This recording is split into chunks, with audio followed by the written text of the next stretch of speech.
You open your fridge and stare inside. You see vegetables, meat, milk, maybe some leftover pasta. You think this is normal. You think humans have always eaten like this. But the real answer is far stranger. For almost all of human history, your fridge didn't exist. Your great-great-great-grandparents didn't have a grocery store. They didn't even have a farm. So what did they actually eat? The answer is not what you think. It's not a simple menu. It's a strange, chaotic, and brilliant food world that shaped your brain, your body, and even your cravings today. Let's go back. Way back. Before wheat fields. Before cows. Before bread. The time when your ancestors were just another animal trying to survive on the African savanna. And here's the first twist. They were not the top predator. They were the bottom of the food chain. A lion could kill them. A hyena could steal their food.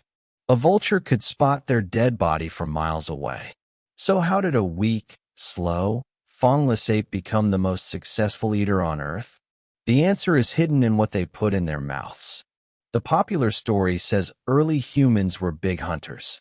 You've seen the image, a hairy man with a spear chasing a mammoth. But that image is mostly wrong.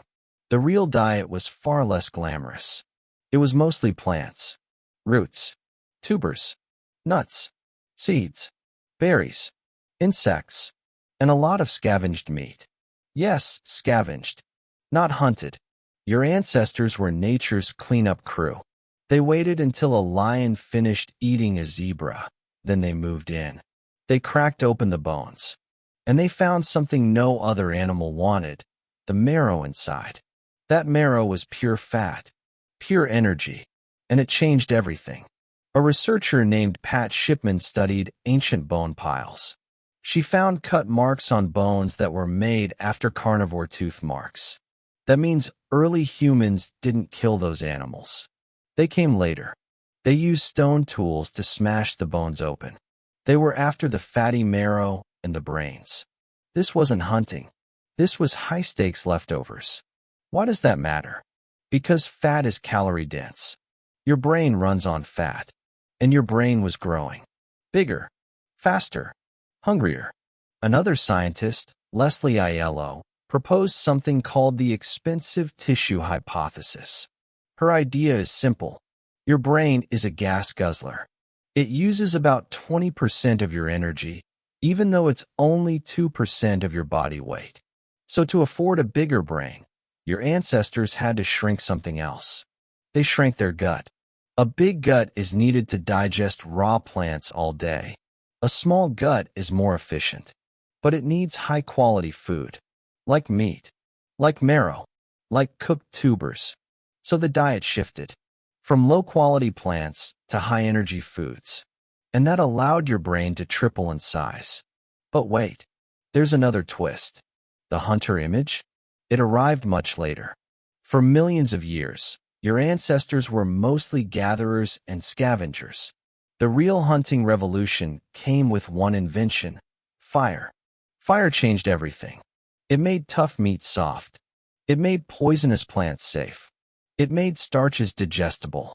It gave your ancestors a new superpower: cooking. A primatologist named Richard Wrangham studied chimpanzees. He found that a chimp can spend 6 hours a day just chewing raw food. 6 hours. That's a full-time job. But cooking breaks down the food before it enters your mouth. So you chew less. You digest more. You get more calories from the same amount of food. Wrangham believes cooking made us human. Not tools. Not language. Not hunting. Cooking. Because cooking allowed your ancestors to extract more energy from food. That energy went straight to the brain. So what did they actually eat? Let's build a menu. On a good day, a day in the life of a pre-farming human, you might wake up and eat a handful of wild berries. Then you'd walk for hours, digging up tubers with a stick. You'd snack on termites. You'd find a dead antelope and crack its bones for marrow. Maybe you'd catch a lizard. Maybe you'd find some honey. If you were lucky, you'd find a patch of wild grains and roast them over a fire. Notice what's missing. No bread. No rice. No corn.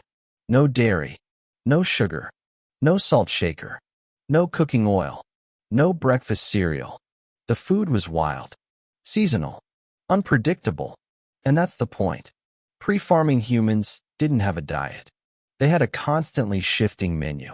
Some days they ate mostly plants. Other days they ate mostly meat. Some weeks they starved. That's the paleo reality. Not a clean, balanced plate, but a chaotic, opportunistic scramble. Now here's the counterintuitive part. You've probably heard of the Paleo Diet. Meat, nuts, vegetables. No grains. No dairy. It's marketed as the ancient human diet. But real ancient humans ate grains. They ate wild grasses. They ate legumes. They even ate dairy? No, not dairy. But they ate whatever they could find. The idea of a single paleo diet is a myth. There was no one diet. There were hundreds, depending on where you lived. A human in the Arctic ate almost nothing but meat and fat. A human in the tropics ate mostly fruit and insects. A human by the coast ate shellfish and seaweed. And here's the real kicker. Your ancestors didn't eat for health. They ate for survival. They didn't care about macros. They cared about not dying. So why does any of this matter today? Because your body is still stuck in that ancient food world. Your brain still craves sugar because sugar meant ripe fruit. Your brain still craves fat because fat meant survival. Your brain still craves salt because salt was rare and essential. And now those cravings are used against you. Food companies engineer junk food to hit those exact ancient triggers. You're not weak. You're just a caveman in a vending machine. Let that sink in. The same brain that once scanned the savannah for a patch of berries is now scanning a supermarket aisle. And it's confused. It sees 50 kinds of breakfast cereal and thinks, this is abundance. But it's not abundance. It's a trap. So the next time you open your fridge, remember this. You're looking at a miracle. Fresh food, all year round, from every corner of the planet. But your body still expects a wild, unpredictable, messy food world. It expects scarcity. It expects variety. It expects to work for its calories. And maybe that's why so many of us feel uneasy. Because deep down, your ancient eater knows something is off. The fridge is too full. The food is too easy. The sugar is too available. And your brain, the same brain that grew on scavenged marrow and wild tubers, is still trying to figure out what to do with a donut. The next time you eat, don't just taste the food. Feel the history. You're not just having a snack.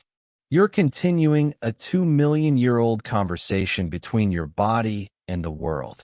And that's far stranger than any diet book will tell you. If this changed how you see your fridge, hit like. Subscribe to the channel for more hidden truths about your ancient brain. Turn on notifications so you don't miss the next one.